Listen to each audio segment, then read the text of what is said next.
Почитуван пратеник Бојан Стојановски, благодарам на прашањето. Значи, дека сум кажал дека ги толкувам законите и не ги почитувам, тоа воопшто не е точно. Ве поканувам да го прочитате интервјуто и сум пример за почитување на законите.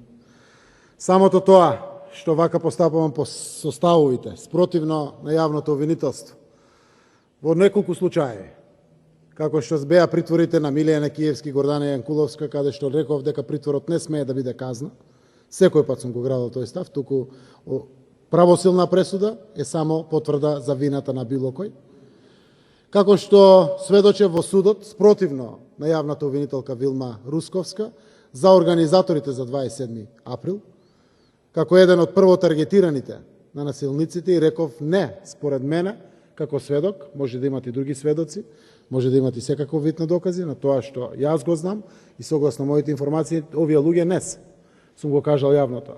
Како што и сега, кажувам тоа што го знам и самото по себе, сето тоа е потврда дека конечно јавното обвинителство и судовите работат независно, а не да се дорегират од премиерски кабинети или од било какви политичари, за да може да бидат унисони, да се знае што ќе каже Груевски, така да постапува и суд и обвинителство и слично. Не.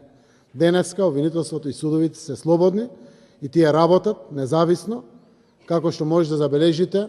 Денеска не се изземени од законот или од било какво истражување, било каков прогон, било каква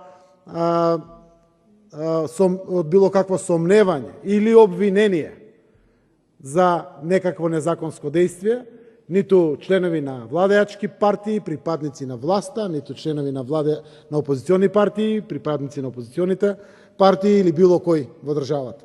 Законот важи еднакво за сите, затоа што денеска нема ниту суди, ниту обвинители од тефтерче, диктирање пресуди, нема обвиненија по времето на нарачка на извршната власт, тоа е завршено време.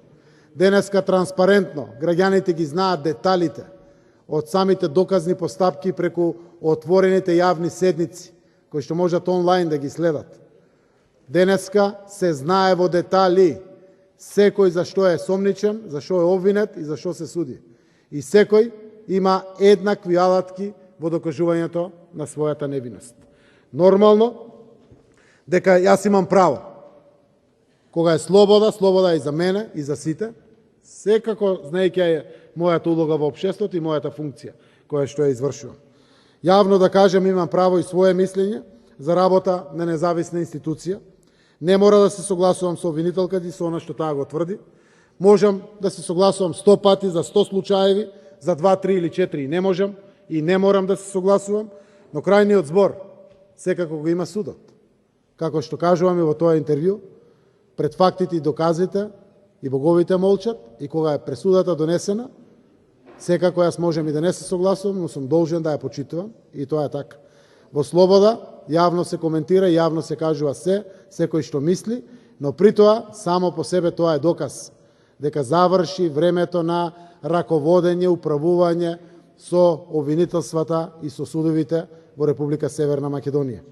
Секако никој не е виновен додека не му се докаже вина со правосилна судска пресуда, како што и никој не е изземен од законите или од одговорност, без разлика дали припаѓа на одредена политичка проминенција, на власта, на опозицијата или воопшто не е член или припадник на било каква политичка определба. Благодарам.